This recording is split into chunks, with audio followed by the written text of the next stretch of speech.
छोड़ो कल की बातें, कल की बात पुरानी, नए दौर में लिखेंगे हम मिलकर नई कहानी।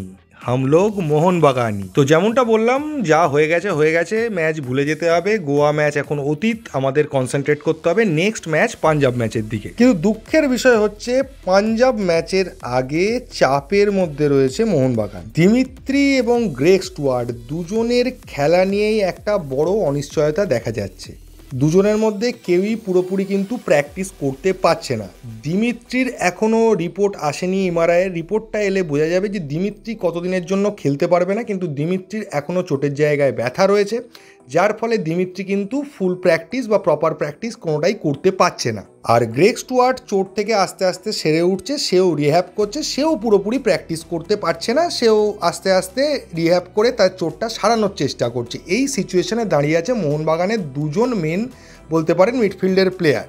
এবার গ্রেগ স্টুয়ার্ট যদি পুরোপুরি ফিট না হয়, মলিনা কিন্তু গ্রেগ স্টুয়ার্টকে ওই কিছু মিনিটের জন্য ইউজ করতে পারবেন। তিনি কখনোই সামান্য চোট থাকলেও গ্রেগ স্টুয়ার্টকে 90 মিনিট খেলাতে পারবেন না। আর যেহেতু 90 মিনিট তিনি খেলাতে পারবেন না, তো গ্রেগ স্টুয়ার্টকে তার বিশেষ মুহূর্তের জন্য ইউজ করতে হবে। যে প্রথম থেকে গ্রেগ স্টুয়ার্টকে খেলালেন, একটা টাইমের পর গ্রেগ স্টুয়ার্ট আর খেলতে পারলো না, তাকে তুলে নিতে হলো, সেইভাবে খেলাতে তিনি চাইবেন। আর আজকে সোমবার দিন দাঁড়িয়ে যেখানে প্লেয়ার প্রপার প্র্যাকটিস করতে পারছে না, আমি গতকালের খবর বলছি, এখনও প্র্যাকটিসের আজকের খবর পাইনি, গতকাল পর্যন্ত যে প্লেয়ার প্র্যাকটিস করতে পারছে না, সে যদি আজকের থেকেও প্র্যাকটিস করে তাহলে সোম মঙ্গল বুধ, তো এই 3 দিনের প্র্যাকটিসের পরই কিন্তু খেলতে হবে। তার মধ্যে আবার উড়ে যাওয়ার, পাঞ্জাব যাওয়ার একটা ব্যাপার আছে।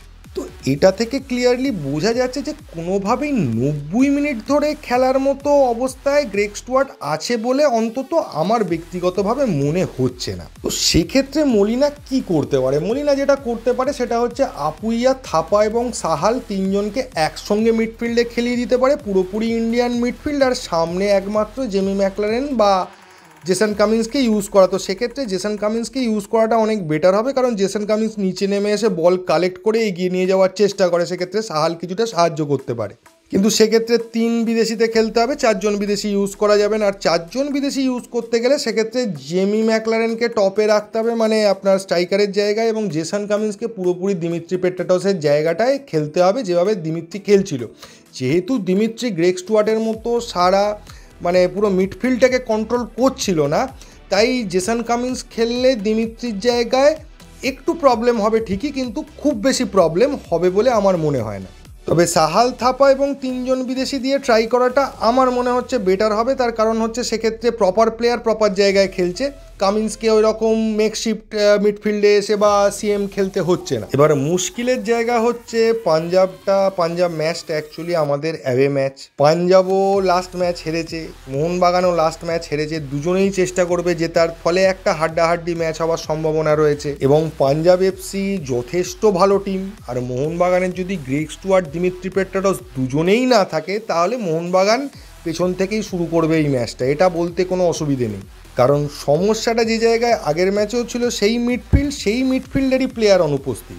এবং পাঞ্জাব ম্যাচটা ভীষণ ক্রুশিয়াল ম্যাচ, এই বছরের শেষ ম্যাচ বলতে পারেন যে এবছরের সবকটা টিমের সঙ্গে খেলা কমপ্লিট হবে এই পাঞ্জাব ম্যাচটা খেলার পরই। তবে ইস্টবেঙ্গল ঘরের মাঠে যেভাবে পাঞ্জাবকে হারিয়েছিল এবং যেরকম ম্যাচটা তারা খেলেছিল, তো সেইটা থেকে মোহনবাগান প্লেয়াররা মোটিভেট করতেই পারে নিজেদেরকে, কারণ ইস্টবেঙ্গল যদি তাদেরকে হারাতে পারে তাহলে আমরাও হারাতে পারবো। ওরা ঘরের মাঠে হারিয়েছে, তো আমরা নিজেদের যদি বেটার টিম প্রমাণ করতে হয় তাহলে ওদের ঘরের মাঠে গিয়ে আমাদেরকে হারাতে হবে।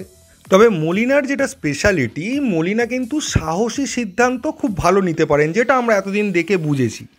তো মলিনাকে এই ম্যাচে নিজের খোলস ছেড়ে বেরোতে হবে এবং কিছু সাহসী সিদ্ধান্ত নিতে হবে, এবং তার সিদ্ধান্ত এবং ট্যাকটিসের ওপরই কিন্তু মোহনবাগানের পাঞ্জাব ম্যাচের ভবিষ্যৎটা নির্ভর করে আছে। এখন মলিনা যদি মনে করেন যে অ্যাওয়ে ম্যাচ টিমের অবস্থা এরকম খারাপ যে আমি একটা ড্র করে 1 পয়েন্ট নিয়ে এসে আপাতত কাজটা চালাই, তারপর আবার নতুন বছরে নতুন করে ভাবনা চিন্তা করা যাবে, সেটা আলাদা বিষয়, আমি বলতে পারবো না। তাহলে তো মলিনা ডিফেন্সিভই শুরু করবে, সেক্ষেত্রে আপুইয়ার সঙ্গে দীপক টাংরিকে দিয়ে দেবে সঙ্গে। তারপরে থাপা বা সাহাল একজনকেই খেলাতে পারবে, কিন্তু সেক্ষেত্রে খেলাটা কিন্তু ঝুলবে। মাঝমাঠের যে সমস্যা ছিল সেটার তো সমাধান হবেই না, উল্টে মাঝমাঠটা আরও ডাউন হয়ে যাবে, ডিফেন্সিভ দিকটা আরও বেশি ওরিয়েন্টেড হয়ে যাবে এবং অপোনেন্টের অ্যাটাকটা বারবার আমাদের পেনাল্টি বক্সের কাছে চলে আসবে। ওরা হাইলাইন ডিফেন্স নিয়ে খেলবে এবং আমাদের ওপর প্রেস করতে শুরু করে দেবে। তবে পাঞ্জাবের অনেকগুলো ভালো প্লেয়ার আছে, লুকা মাচেন যথেষ্ট ভালো প্লেয়ার, তবুও আমার ভয়ের কারণ কিন্তু ভিদাল যখন নেমেছিল মোহনবাগানের বিরুদ্ধে, তখন মোহনবাগান 2 গোলে লিড নিচ্ছিল। মনে করে দেখুন ডুরান্ড কাপ, ভিদাল নামলো, 2টো গোল দিয়ে সমতায় ফিরিয়ে দিল।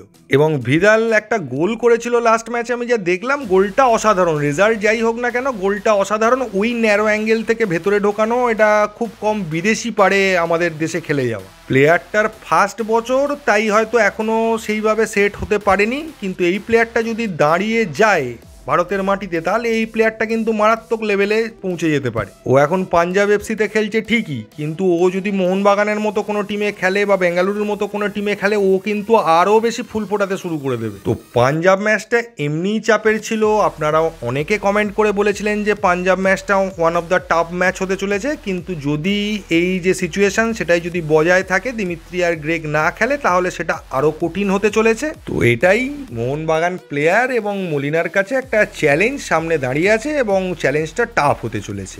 তো এর বেশি কিছু আর এই ভিডিওতে বলবো না। এরপরে আরও পাঞ্জাব এফসির ডিটেলস নিয়ে আলোচনা করব, তাদের দুর্বলতা কোথায়, তাদের অ্যাডভান্টেজ কোথায়, সেগুলো নিয়ে পরপর আসতে থাকবো। তো এই ভিডিওতে এইটুকুই। থ্যাংক ইউ, ধন্যবাদ এবং জয় মোহনবাগান।